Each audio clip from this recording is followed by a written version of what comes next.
One इस video में बात कर लेते हैं एलिकन इंजीनियरिंग की। क्विकली एनालिसिस देख लेते हैं। चैनल को लाइक एंड सब्सक्राइब करना मत भूलिएगा। तो एज एन एलिकन इंजीनियरिंग में आप देख रहे होगे स्टॉक में एक अच्छा मूव देखने को मिला है आज ओवरऑल। यहाँ पे अगर आप नोटिस करते हैं तो 1 आवर टीएफ पे कुछ ये जोन बनते हुए नजर आ रहा था। यहाँ पे कुछ छोटी सी एक सिमेट्रिकल ट्राइंगल की फॉर्मेशन डेवलप हुई और सिमेट्रिकल ट्राइंगल के साथ ही साथ यहाँ पे स्टॉक ने इसी जोन का एक ब्रेकआउट दे दिया और दिस इज द रीजन के स्टॉक में एक अच्छा पोटेंशियल अपन को देखने को मिला। अगर आप नोटिस करते हैं 1 आवर टीएफ के अकॉर्डिंग ये फॉर्मेशन कुछ बिल्डअप हुई थी, ब्रेकआउट हुआ, सही चल रहा है। तो डेली टीएफ के अकॉर्डिंग यहाँ पे एक अपन को ब्रेकआउट एक अच्छा मूव देखने को मिला। स्टॉक नियर ब्रेकआउट आ गया।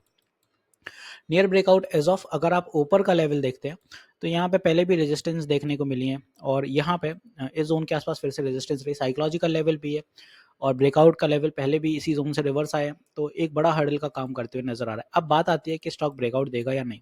वेल डेफिनेटली यहाँ पे अगर आप देखें तो कुछ असेंडिंग ट्राइंगल की फॉर्मेशन डेवलप तो हुई है अपनी एक तरह से।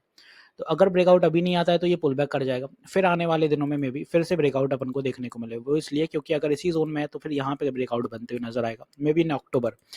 और वो इसलिए बोल रहा हूँ क्योंकि 1 आवर टीएफ के अकॉर्डिंग अगर देखें तो ओवरबॉट टेरिटरी में स्टॉक ट्रेल कर रहा है यहाँ पे कुछ। तो 1 आवर टीएफ अगर नहीं निकल रहा है, 700 सस्टेन नहीं कर पा रहा है अच्छे से, तो मे भी यहाँ पे एक शॉर्ट टर्म सेलिंग क्रिएट वापस से हो जाए, स्टॉक 675 सस्टेन करे। यहाँ पे अगर कंसोलिडेट करता है तो मे भी फिर नेक्स्ट वीक ब्रेकआउट हो, अगर नेक्स्ट वीक नहीं है तो फिर ये पुल बैक कर जाएगा। तो यहाँ पे दोनों ही तरफ से आपको एक्टिव रहना पड़ेगा कि मतलब भाई सस्टेन कर रहा है तो 705 के बाद बाय करो, अगर सस्टेन नहीं कर रहा है तो फिर 675 पे बाय करो। और जो लोग अभी बाय करने के लिए बहेंगे कि भाई फोमो ज़्यादा है, भाई नहीं रुक सकते, तो एड ऑन कैपेसिटी लेके चलिए कि भाई अगर पुल बैक आ रहा है तो यहाँ कहीं पे आप फिर से एड ऑन कर सके, या फिर यहाँ से जब स्टॉक पुल बैक बनाएगा अपना मान लीजिए नीचे की दिशा के लिए तो यहाँ पे कुछ एडिंग कर सको आप, तो कुछ एड ऑन कैपेसिटी लेके चलना। तो यहाँ पे फॉर्मेशन तो यहाँ भी बनती है बाइंग की, बट एज ऑफ ब्रेकआउट दे तभी, क्योंकि वीकली टाइम फ्रेम जब स्टॉक का देखते हैं अपन तो वीकली टाइम फ्रेम के अकॉर्डिंग स्टॉक चल सकता है, मतलब उतना ओवरबॉट टेरिटरी में नहीं है, काफी दूर है। Same as monthly time frame देखें तो ये भी वापस से मूविंग एवरेज को क्रॉस ओवर कर रहा है, तो इसमें मोमेंटम के पूरे पूरे अंदाजे हैं। तो 700 सस्टेन करता है तभी बाय करिएगा, तो टारगेट 725 740 के रहेंगे। और अगर नहीं आएगा तो कुछ पुल बैक पे या फिर ब्रेकआउट देने दीजिए, रीटेस्टिंग होगी तब बाय कर लीजिएगा, क्योंकि अगर ब्रेकआउट सक्सेसफुल रहता है तो रीटेस्टिंग भी आएगी, रीटेस्टिंग में कंसोलिडेट करेगा, मतलब ईएमए कूलिंग हो, सॉरी आरएसआई कूलिंग हो जाएगी और फिर चलेगा ये।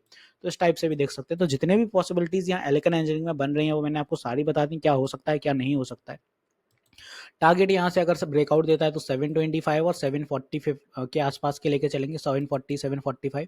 और यहाँ से जो स्ट्रॉन्ग सपोर्ट अपना नीचे के लिए आएगा वो आएगा यहाँ पे 680s का पहला, ओके। और जस्ट इन केस अगर ये टूटता है तो फिर अपना आएगा 675 साइकोलॉजिकल लेवल। तो ये दो अपने सपोर्ट हैं। आई होप बहुत इजीली मैंने अच्छे से क्लियर कर दिया एलिकन, ये अपने रेजिस्टेंस और ये सपोर्ट। इसके बात करें अगर क्वार्टरली रिजल्ट की तो ओवरऑल नेट प्रॉफिट इस बार सिमिलर था लास्ट ईयर जितना, 73 सीआर। और सेल्स में देखें तो थोड़ी गिरावट है, 392 और लास्ट टाइम ये 414, बिकॉज यहाँ पे सेल्स की वजह से बीटा मार्जिन भी गिरे हैं। तो 92 सीआर का रहा है यहाँ पे अपना जो ऑपरेटिंग प्रॉफिट, और लास्ट टाइम ये 100 था। और यहाँ पे जो थोड़ी सी अपन को बचत देखने को मिली है, वरना ये अपना लास्ट ईयर के अकॉर्डिंग थोड़ा और नॉट प्रॉफिट कम जाता। वजह है क्योंकि टैक्स परसेंटेज इस बार 22% था और लास्ट टाइम ये 23% था। इसलिए इन्वेस्टर्स में अगर देखें तो एफआई में स्टेक थोड़े इंक्रीज हुए हैं, 9% हो गए, लास्ट टाइम ये 7.5% के थे। और डीआई में स्टेक यहाँ पे भी इंक्रीज हुए, लास्ट टाइम से बेटर है। एचडीएफसी ट्रस्टी और एचडीएफसी म्यूचुअल फंड है। तो एज ऑफ यहाँ पे सारी चीज़ें सही लग रही हैं। और एलिकन इंजीनियरिंग में एक अच्छा मूव अगर बनता है तो 700 के बाद ही बनेगा। तो आई होप यहाँ पे बहुत अच्छे से क्लियर कर दिया मैंने एलिकन इंजीनियरिंग। एक चीज़ और बता दूँ, मैं लाइव सेशंस भी लेता हूँ मार्केट आवर में सुबह 10 बजे से, और शाम 9 बजे भी लाइव आता हूँ। तो आप अपनी क्वेरी क्लियर कर सकते हैं, लाइव सेशन में इंटरेक्ट कर सकते हैं। यूट्यूब पर स्ट्रीम होता है, फ्री ऑफ कॉस्ट होता है। तो मिलते हैं नेक्स्ट वीडियो में। This is me Shubham Yadav signing off.